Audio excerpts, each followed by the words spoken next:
Quando a gente fala em massa molecular, nesse caso, a massa molecular ela vai ser a massa daquela molécula. Ou seja, você vai precisar somar a quantidade de átomos, da massa daqueles átomos, para poder fornecer a massa molecular. Ou seja, sempre nesses cálculos aqui, a gente vai utilizar ou somatório ou uma multiplicação. E a gente vai sempre notar a quantidade de elementos que você tem, para poder substituir pelo número de massa deles. Então aqui você tem o carbono sendo 12, né, unidade de massa, o hidrogênio sendo 1, o enxofre 32, oxigênio 16 e o alumínio 27. Para eu saber a massa molecular dessa molécula aqui, do CH4, eu vou precisar fazer esse somatório, analisando o que é que tem nessa molécula. Por exemplo, nessa molécula você vai ter um carbono mais 4 hidrogênios. Esse 4 aqui ele seria o índice, né? E ele está multiplicando apenas o H. Então você vai ter H 4 vezes aqui. Eu posso ir somando cada H, ou eu posso colocar 4 vezes o H. Após eu fazer a análise dessa molécula, eu vou substituir a massa atômica de cada um e fazer a soma, né? Fazer o meu cálculo. Então o carbono aqui, ele vale 12, eu coloco 12 aqui. Mais 4 vezes 1.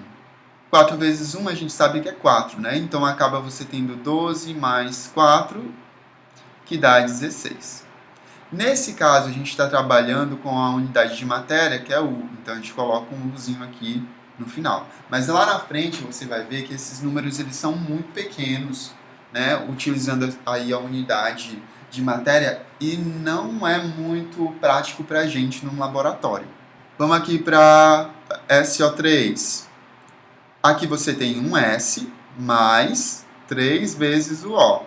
O S vale 32, mais, agora eu vou ter 3 vezes 16. Então eu vou ter 48, mais, então aqui eu vou ter 32, mais, e aí eu multiplico, né, aqui. Vou ter 3 vezes 6 vai dar 18, coloco um 8 e sobe 1. 3 vezes 1, 3, mais 1, 4. Aqui eu só faço somatório. 2 mais 8, 10, sobe 1. Aqui eu vou ter 4 mais 4, 80. Então eu vou ter 80 U's para esse daqui, tá? Uma pausa. Retomei. Então agora vamos para a próxima molécula. Nesse caso, você vai precisar tomar um pouco mais de cuidado, porque esse 3 ele vai estar multiplicando todo mundo que está entre parênteses aqui. Então você vai ter 3 vezes o O e 3 vezes o H. Então quando eu for fazer todo o meu cálculo aqui, eu tenho apenas um AL mais 3 vezes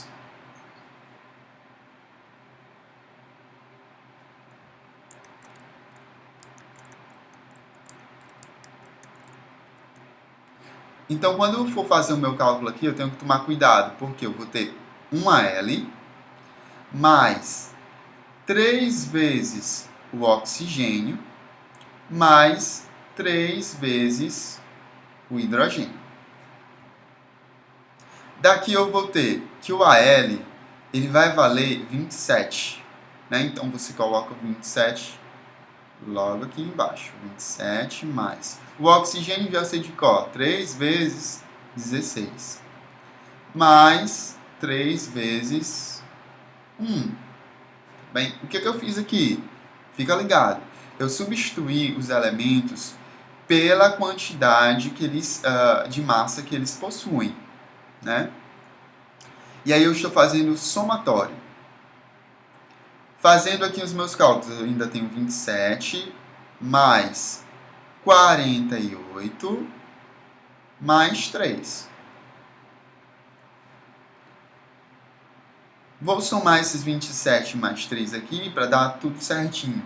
Então, 7 mais 3 você vai ter 10. Sobe 1 para cá, você tem 30. Então, 30 mais 48. E 30 mais 48 acaba 0 mais 8. E 3 mais 4. Então, o resultado aqui você tem 78 unidades de matéria. Certo? Então, quando você tem os elementos, vocês não precisam saber de cor a massa de cada elemento. Normalmente você encontra na tabela periódica, né, quando vai ser o caso, porque na tabela periódica você vai ter o número de massa lá em cima. Tá? E esse número de massa coincide aqui com... ele pode ser utilizado para o nosso cálculo. E esse número de massa ele pode ser utilizado para o nosso cálculo.